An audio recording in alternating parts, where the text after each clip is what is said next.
All right. So we have question one, an electrical connection between the wiring of an electric motor and its metal frame is known as what? It's known as a ground. All right. Keep in mind, guys, when you're looking at any sort of questioning, if you haven't heard of it before, it may or may not, probably is not going to be the answer. We have not gone over impedance, flux leakage, or eddy current at all. All right. And keep this in mind with this as well. This is what we were talking about with the toaster. All right. With the toaster actually being physically connected to a ground wire. All right. This is what's actually physically connected to the actual toaster.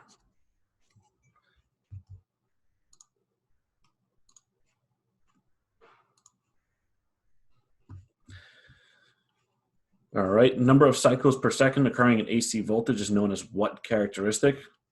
All right. It's known as frequency. All right. Still, that's pretty good percentage of 95% of you getting that correct. Standard frequency in the US is 60 hertz. Remember the 50 hertz, that's over in Europe, especially Britain. All right. Just keep that in mind. It's 120, 60 hertz. All right. That one's just a straight memorization one. So frequency is the number of cycles completed in what? 1 second.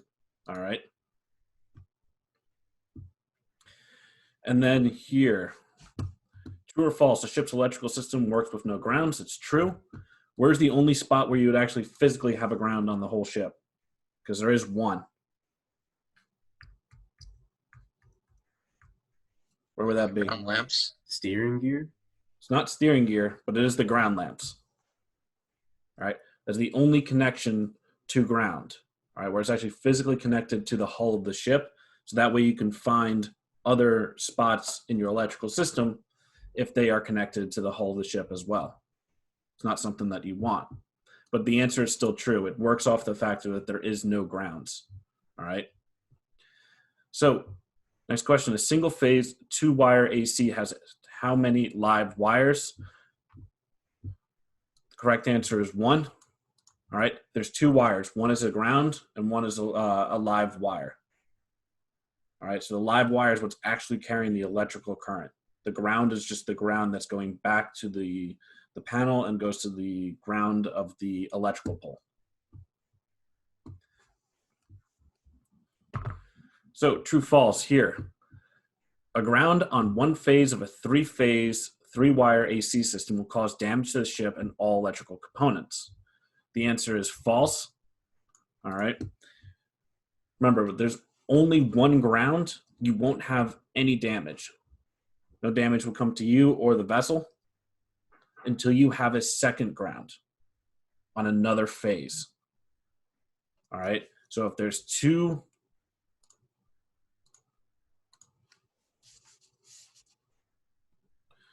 you have your 3 phases.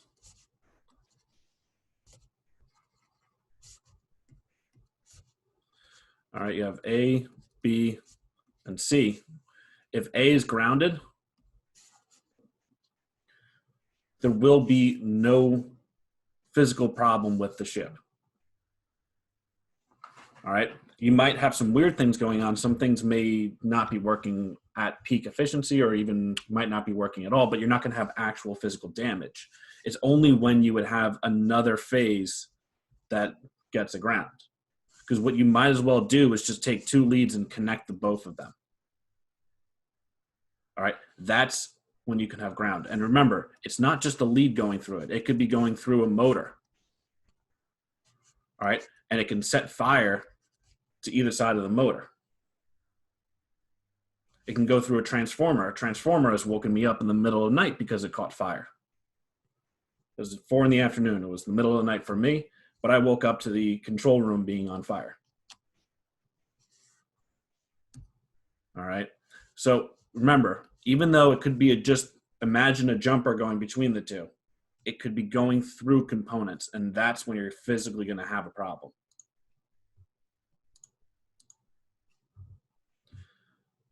All right.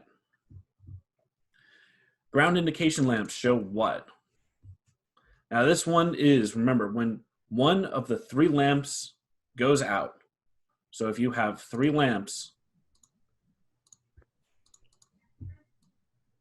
you have lamp 1, 2, and the third one, this one is out.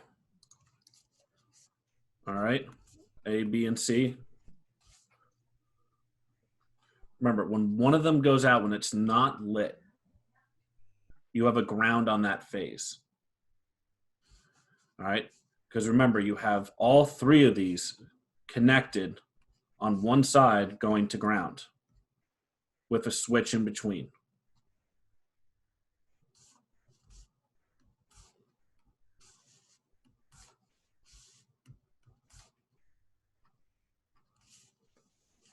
All right, and these are coming in from phase A, from phase B, and phase C. So if phase C has a ground, it means the same cycle that's coming in, you have that same cycle coming in at the same time on this side. There's no potential difference. And so this light is going to be out.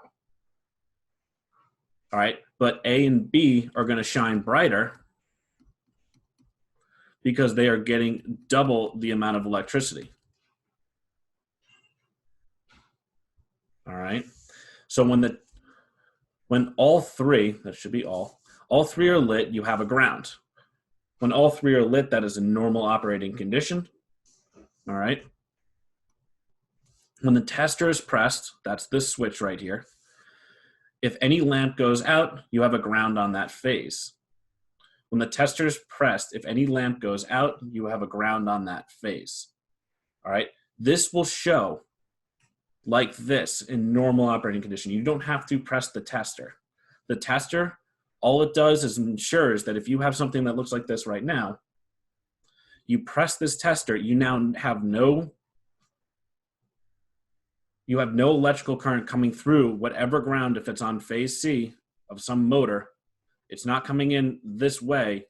You open up this switch, and now you don't have power going into that light bulb from one of the 2 sides. All right. And that light will shine. All the tester is doing is making sure that you don't have an out light bulb. When one of the 3 lights go out, you have a ground on the other 2 lamps. All right. Again, the light bulbs are lit in normal operating conditions, and this is the correct answer. Does anybody need that drawing still up there, or can I go to the next question? All right. And then we have the last 2. How many live wires would you need to make a residential 240 outlet? The answer is 2. All right. Remember, you have 120 on one side of the breaker. So you have your breaker box. All right. Coming down the middle is your ground. All right. And then you have 2 live wires. All right. And both of these are 120 volt. All right. So you get a 240. What you're going to need is 2 120s, and then your ground is also going to go to the outlet. So remember, your outlet is going to be looking like this, where both of these are live, and that's your ground.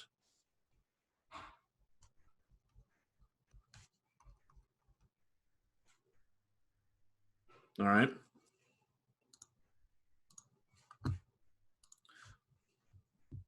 And then true, false. AC voltage reverses polarity. The answer is true. All right. DC current is only one direction. AC is alternating current. It's alternating. It's constantly switching. You're basically taking the same electrons and just switching them back and forth like this. All right. So let's go on to today's lesson. Actually, let's go one more thing.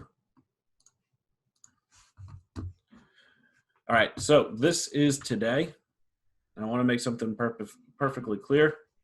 We are on the 6th. All right, final exam week is coming up quick. I had my own realization last night about what was happening. So to go through with it,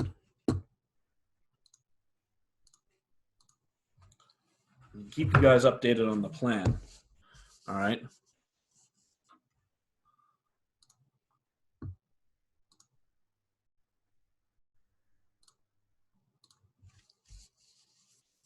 Oh no, it's not going to let me do that.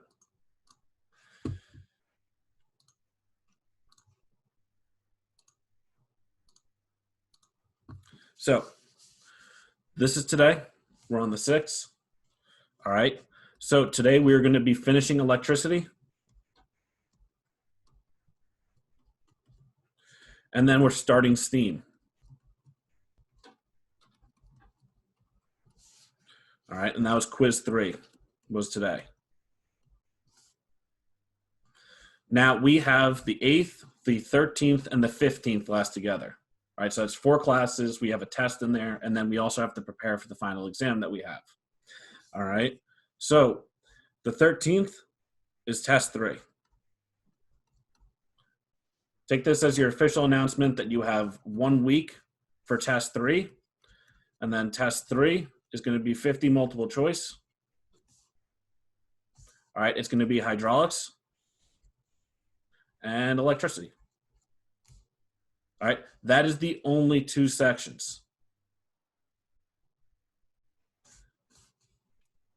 So Wednesday, we are going to finish steam.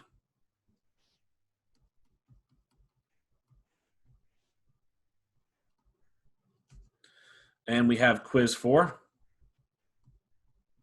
And then we're going to do a little bit of review for the test. All right. Quiz 4 is going to be on steam or another electricity quiz? No, it's going to be nothing with electricity since there's only 2 slides left. It's just explaining the makeup of like how power is broken down on the TSES. All right, it's 2 slides. It's not going to be quizzed on, but it will be on the test. All right. So, like I said, quiz 4, it's only going to be what we're going to do on steam today. We're going to finish steam. We're going to do a little bit of review, and we're also going to do, since it will be about 2 weeks or so, 1, 2, we're going to explain the final.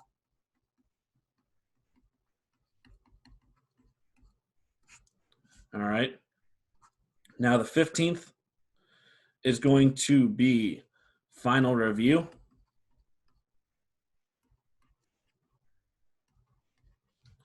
And anything we don't get to in steam.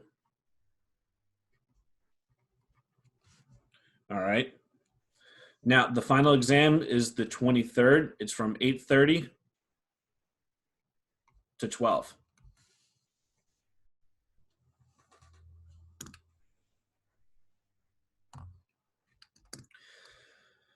Same thing again, guys, as always.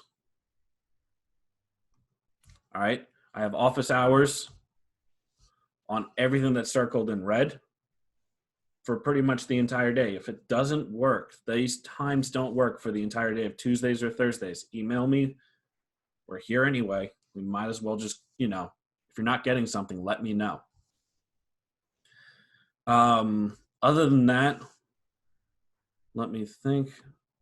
Any questions about the end of the year? All right. Keep in mind, guys, it's 70 and above for passing. All right. If it's a 69.999999, that's still an F. There's no D. And then also I want to make sure that everyone's perfectly aware there is no pass-fail in this class. All right, that's not my rule. That comes down from the Coast Guard.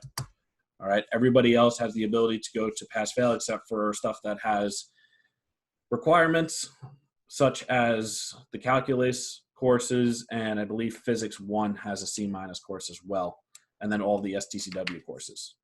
All right. That is it. Clear all that.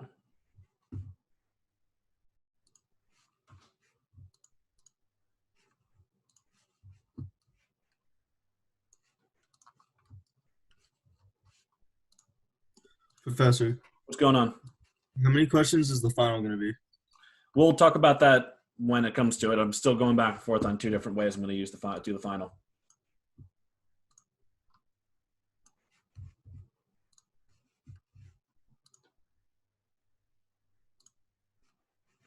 Oh, no. I hate it when I do that.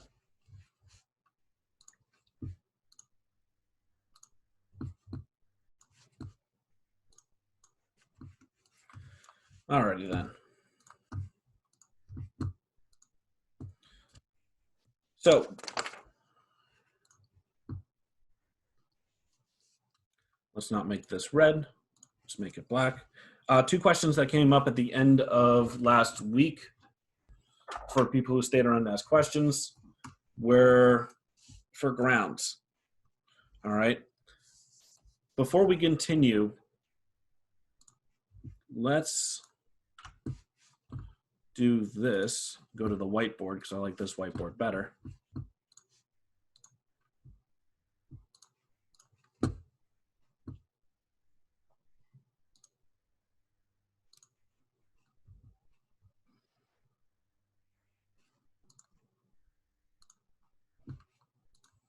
All right. So, first question is how do we know how we check for grounds, right? We have the 3 indicating lights up on our board, all right, with our little test button. So we know what shows up a ground, all right? So if A and B are lit and C is not, you just happen to walk past the board and you see that C is not lit, you press the test button, all 3 light up, and now you know that you don't have just a broken bulb, you have a ground on phase C, all right? And remember, this is your main lines coming out of your bus. This is coming out of your generator and going to your panels, to your individual breakers, all right? So how do we chase the ground? Because phase C, as we saw, can go to a huge amount of things. What do we do?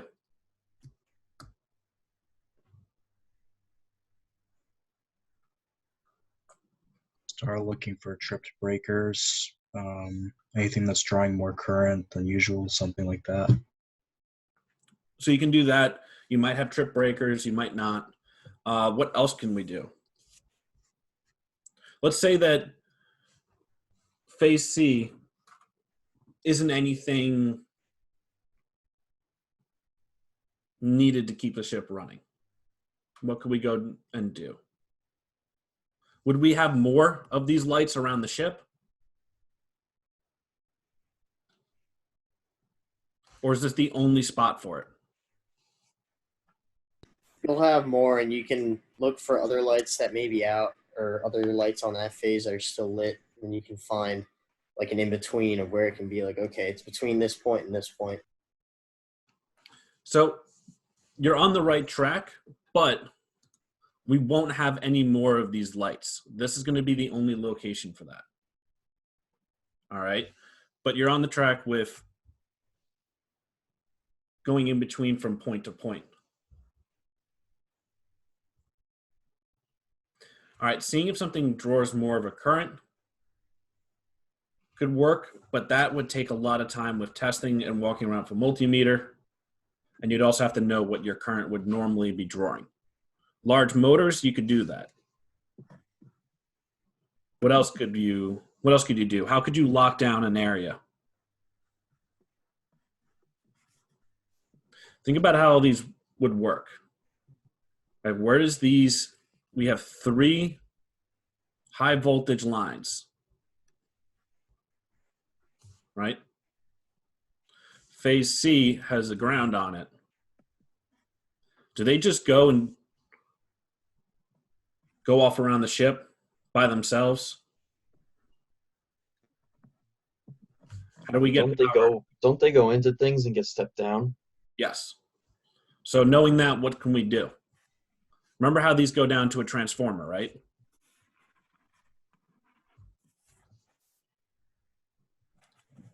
So what can we do knowing this sort of knowledge? I guess look at the transformer that it goes to. All right. What do we know about our testing bulbs? We press this button, we remove the ground, and this light relights because we're removing the ground that is feeding C from two sides with the same power. How can we go around, instead of pressing this tester, how can we go around and press a tester as we go around to different systems?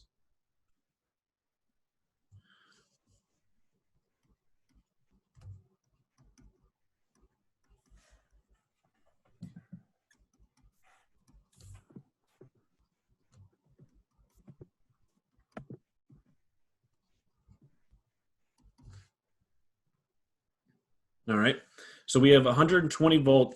Let's keep it simple. We have a simple ship. It's just our lighting circuit.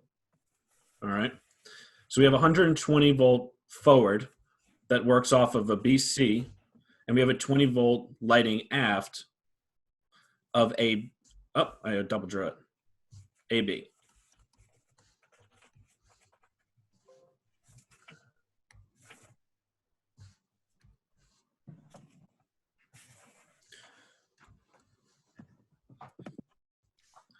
And then these go off to their relative circuit boards. All right, so you have a circuit breaker panel that, just like we had on our ship, we have all the different rooms.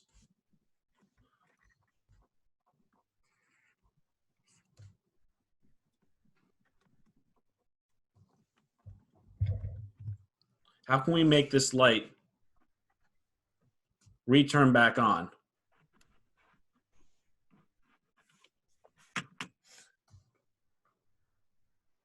By locking down where it could be. We won't find it to the actual source. We won't find it to the one light bulb by doing what we're doing, but we could find the actual room. Trip breakers until the light comes back on. Yes. All right. Again, The breaker that trips it and then the light comes back on, that'll isolate it to that room. again, we can only really do this way if it's not vital to the ship. All right. Don't be going around tripping off systems that are like the radar or steering gear while you're in the middle of maneuvering. All right. But this would be the proper way of going about it. You would start large and then make your way small. All right. So if you had multiple lighting circuits that are coming off of the C phase line, all right, and you had all these little breakers coming off and they fed smaller breakers on each one.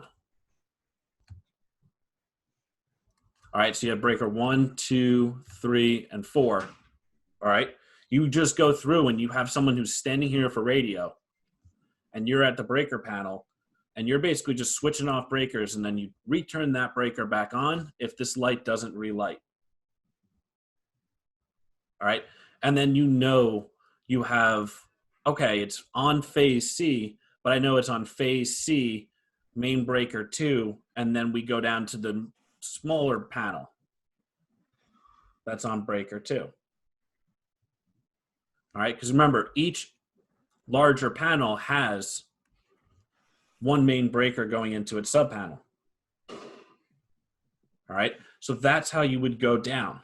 You start at a very, very large filtration system, and then you work your way to a smaller and smaller amount. You won't find the exact light bulb by doing this, or the exact piece of component. But what you can do is isolate it down to a room. You can isolate it down to a batch of components, and then you can work those components individually. Unscrew a light bulb. Unplug a motor. Unplug a fan. Maybe it's just a fan that's working this. Someone's personal fan. All right. So start at the top and you work your way down. And if you have the ability to do current checks, you could do that. All right. can also look for it for heat too. But again, this is the simplest way of going through it. And you know that once this light lights up again, when you turn off a breaker, it means you found your ground.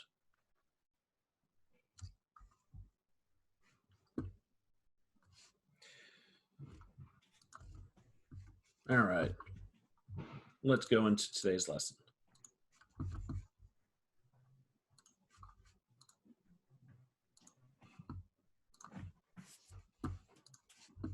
Does that make sense to everybody before I keep going forward?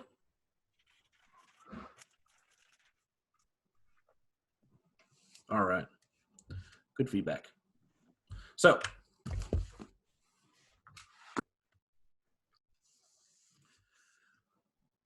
the Empire State 6, her electrical distribution. All right, so MSB stands for main switch board. All right, this is the 450 volt section. So this is one main electrical wire. We have smaller breakers coming off of each one of them.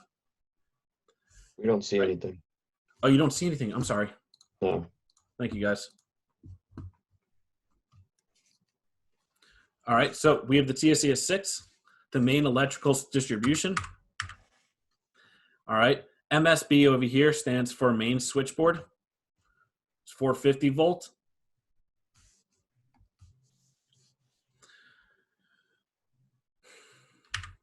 And this is basically what's coming off of it and how you're going to see main switchboard diagrams, whether it's going through schematics or you may even have this on your screen of whatever control room that you end up in at one point. All right. So you have your main feed right here. You have a breaker. All right, and these are feeder lines. They come down to another main line. And again, more breakers. And they're going to their own motor controllers. All right, so this could be like saltwater pump number 1. But this is the motor for it. All right, saltwater pump number 2. All right.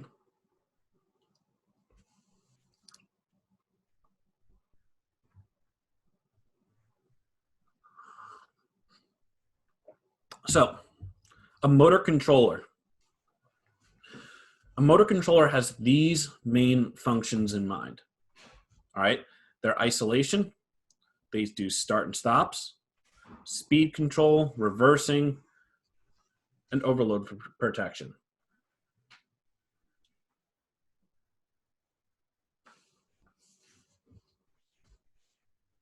So what are we doing with isolation? What would that physically mean? What are we doing?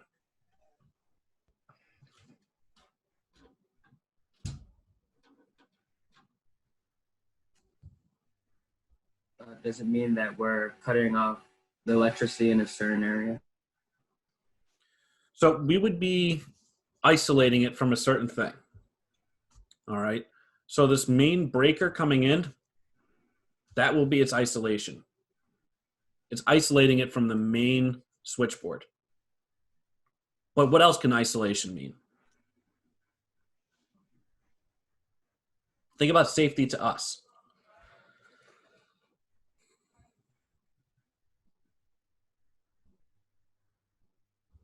We cut the power to a certain spot in the circuit.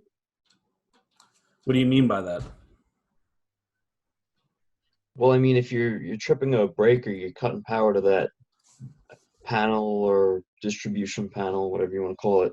So if you're going to do that, then then you can work on it without having any risk of being electrocuted. Okay. So you have that with this isolation here. All right. But what about, think about towards start and stop with isolation. Well, you need extra electricity to start the motor. So that's like That's a capacitor.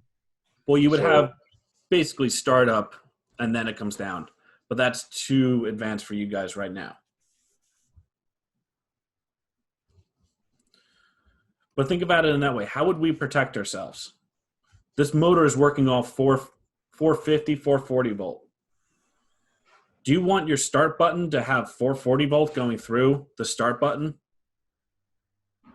No. Because that would if that grounded, that would hurt a little bit. Can it kill you? Yes. It would hurt for a little bit and then no more pain. So, what do we do for isolation? What are we doing for isolation for protection? In a motor controller. Well, in that case, if you're trying to control it using a switch, like a push button, you step the voltage down to like 12 or 9 volts, and then you control it that way. Exactly. All right, motor controllers, each one of them have their own transformers. All right, and you're going to step down whatever voltage you're using to about 12 volts. All right, and you have a 12 volt circuit where you're going to basically have your start and stops, and then your reset.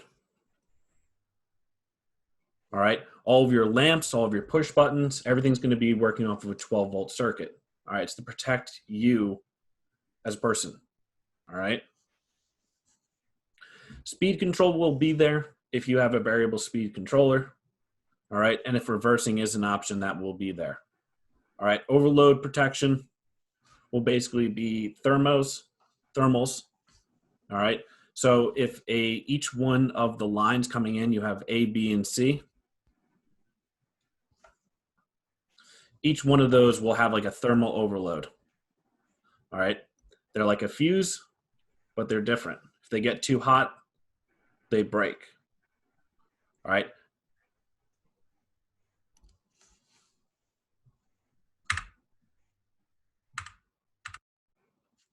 So we have our main switchboard. This is our 450 volt section. All right. Again, we have another breaker here before it goes to our main transformer. All right. And this is our main lighting transformer. All right. So this is our 120 volt main switchboard section. So we have 120 volt and we have a 450 volt. All right. So the 450 is getting fed either by shore power. This is our shore power breaker.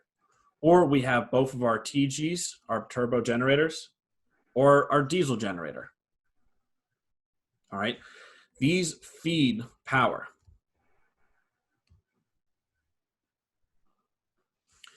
We have all of our loads coming out through the bottom. All right. So we have our 120 volt loads, and then we have our individual motors, 450 power plants, motor controller centers, everything like that.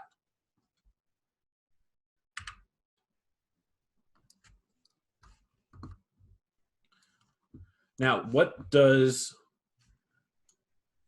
what I just put up stand for?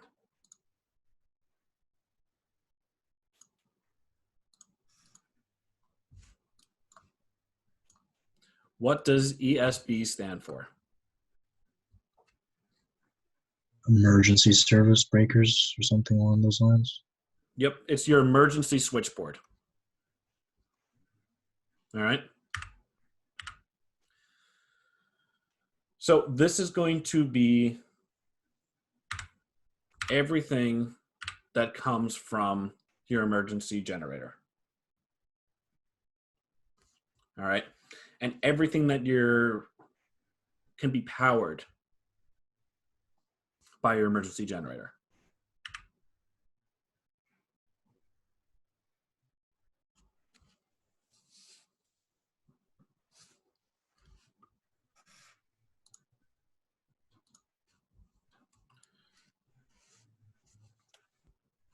So we have our emergency diesel generator right here.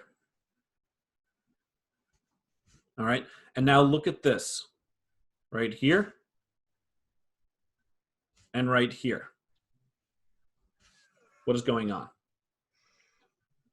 Why is this the only spot where we have a double breaker on the same feeder line?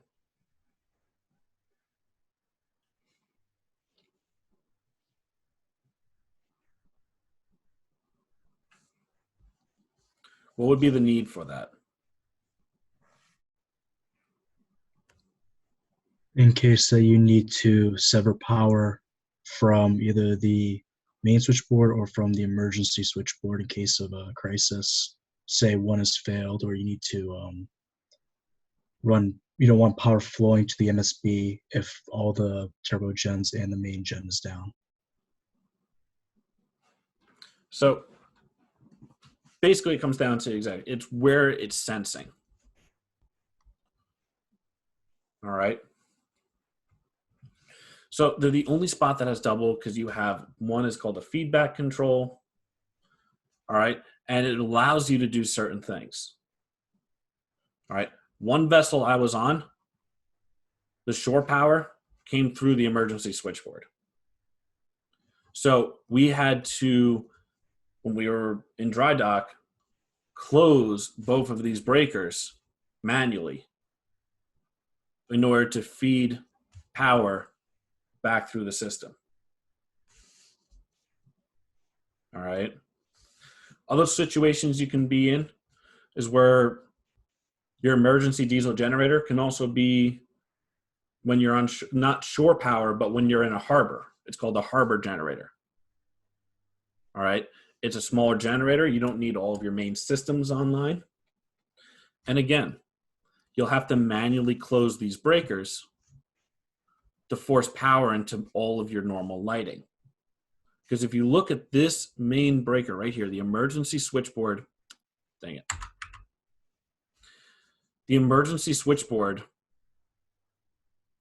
it doesn't have a lot on it. It has our battery charging, emergency light panels, and emergency lights aren't a whole lot. All right. So we need to get to our main switchboard, and that's how we go through these breakers to do that. Genuinely, you would actually need a key to do this.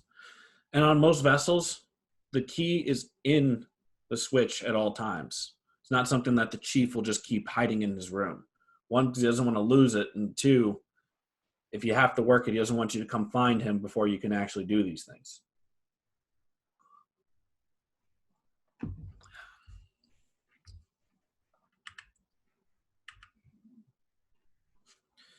So here's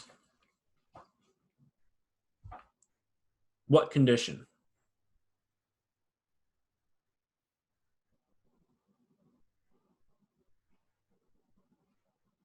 What sort of condition are we in right now? The green is going to represent flow of electricity. The red It's breakers. normal operation. Yep. The red breakers represent closed breakers. All right. So we're running on TGs, both of them. Our eGen is offline and our diesel generator is offline. All right. So electricity is flowing through the main switchboard. Both of these breakers are closed and we are getting power to everything. All right.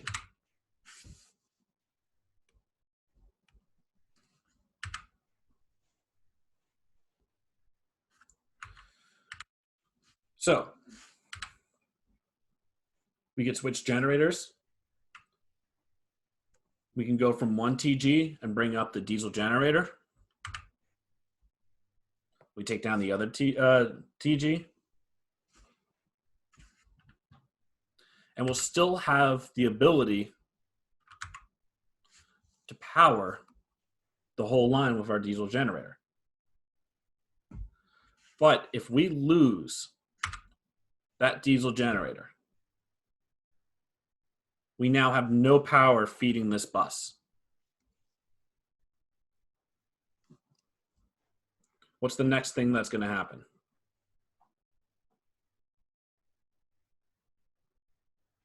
EDG kicks on. Now we have no power, and the emergency diesel generator is going to kick on.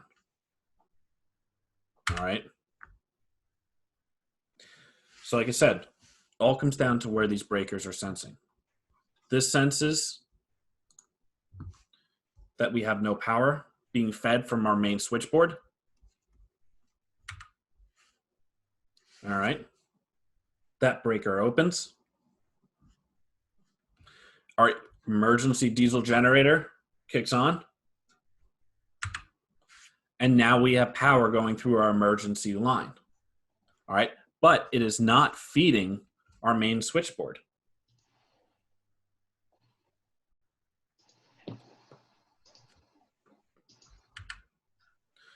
So the next thing we do to bring up power is we turn on our DG, our diesel generator. It starts to feed our main switchboard. This breaker will close, and this breaker will pop open.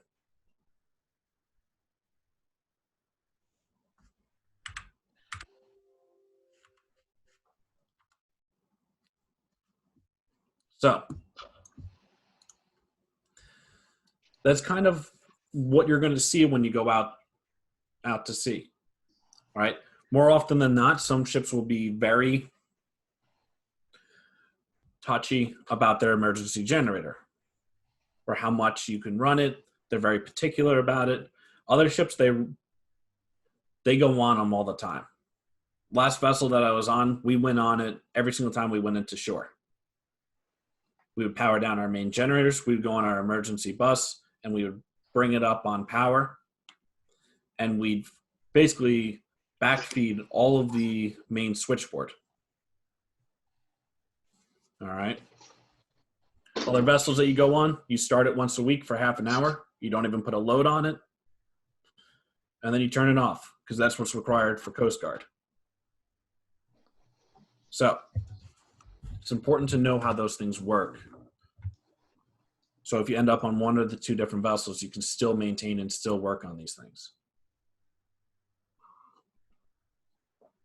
Any questions?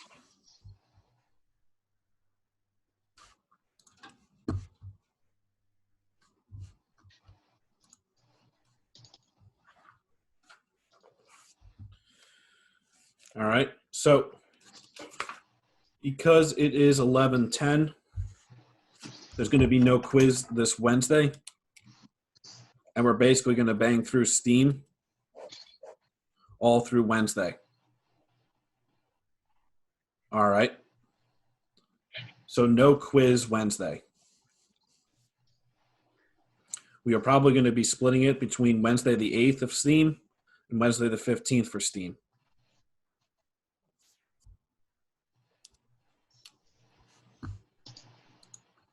All right. What's going on? So the test is on the 13th of April or when? The test will be on Monday the 13th. Okay. Thank you. All right. Same thing, come to Blackboard. I will figure out, and I'll let you know on Wednesday of what it will physically look like. All right, because you guys know that engineering is a lot more drawings than it is theoretical. So,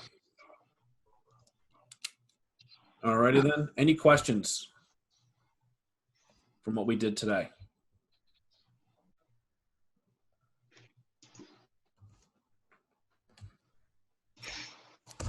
Everybody good? All right. So come Wednesday, ready to do STEAM. Other than that, I have nothing for you guys. If you are missing, you believe you missed too many classes when we were meeting, just stay through when everyone else leaves. We need to talk.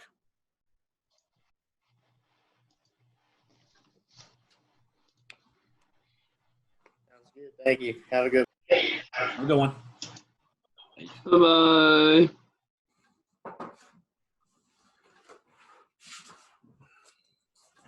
Professor, I got a question. Okay. So, like during the quiz, you said like one of the questions was asking about the single phase, how many live wires it has. Yes. So when you're dealing with like residential work, and you have like a live, a neutral, and a ground, right? It obviously has 3 wires, or the single phase has 2. So is the neutral considered a live wire, or No. So it'd still be 1? here, let me draw something out for you. So what you have is basically when you're on an outlet and you have something that looks like this, Yeah. all right? And that's like technically it's like a 2-wire Mm-hmm. because it has a black, it has a red, and then it sometimes will either have a green or it'll have a bare copper. Okay. All right. Now, this green or bare copper is always your ground. Yeah, yeah. All right. Black is your neutral, and red is your live. All right. So Okay. live is what's going to be carrying your 120 volt. All right, from your panel. Your neutral is going to be still connected to the ground on the panel. So you have your 120 volt line here, and then you have your ground in the middle, right? And then you have another 120 volt. Yeah. All right. So the red is going to be connected to that. The black, the black is going to be connected to the ground as your neutral. Your red is going to be 120, and your green or bare is still going to be connected to it. But it's the difference is that green is not connected and not part of the circuitry. All right. Yeah. So the normal flow of electricity is this way. It's not this way. That green is to protect you and the equipment. Okay. Okay. So that's still technically a 2-wire. If you were to go into the Home Depot and you would get a 2-wire or something like that, this would be it. All right. It's all counting. It never counts the ground. Yeah. In that count. But if you think about 2-wire systems, you would have basically, we're talking about something that looks like that. All right. It has a live side and then it has the neutral. All right. So a 2-wire, 120 volt single phase has 1 live, and this is its neutral. Okay. All right. All right. Hope that makes more sense. It does. Thank you. Okay, good. Have a good day. Have a good one. Is everybody else waiting for if they think they missed too much?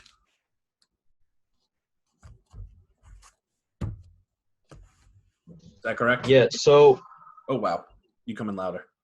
sorry. It's all good. If I missed due to like an excused absence, is that like classifies what you're talking about or no?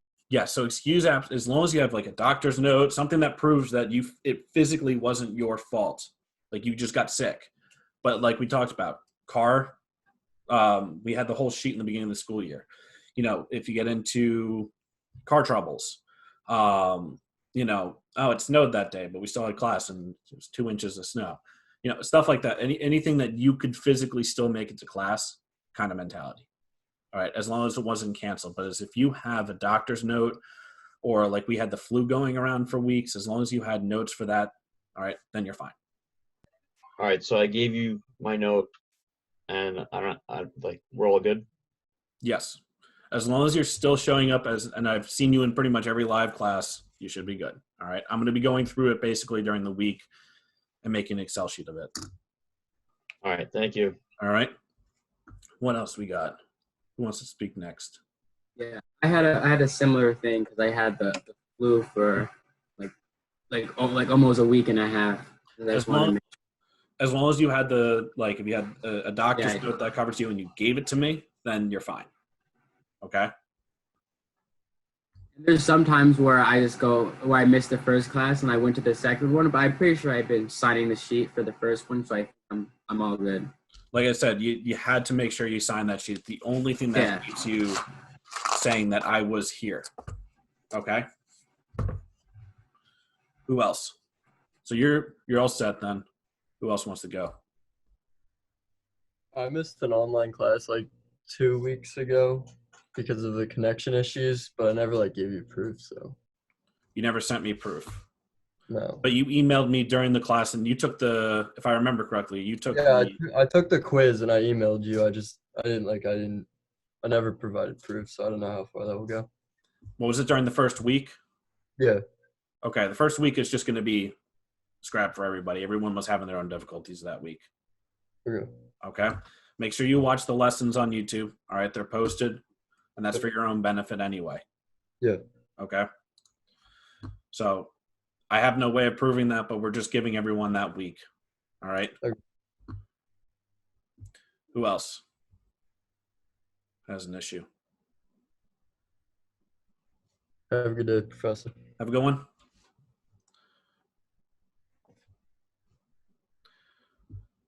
Lance, do you need anything? Brandon, Nick, Finn, Godfrey? All right, Finn, let's see. I think. Have a good one. I'll have to check for during this week. I'll make an Excel for it for you, Finn. All right. Like we talked about in class, if we have the beginning of the classes, it's 3 absences that you get. All right. So if you have any more than that, then we're going to have issues.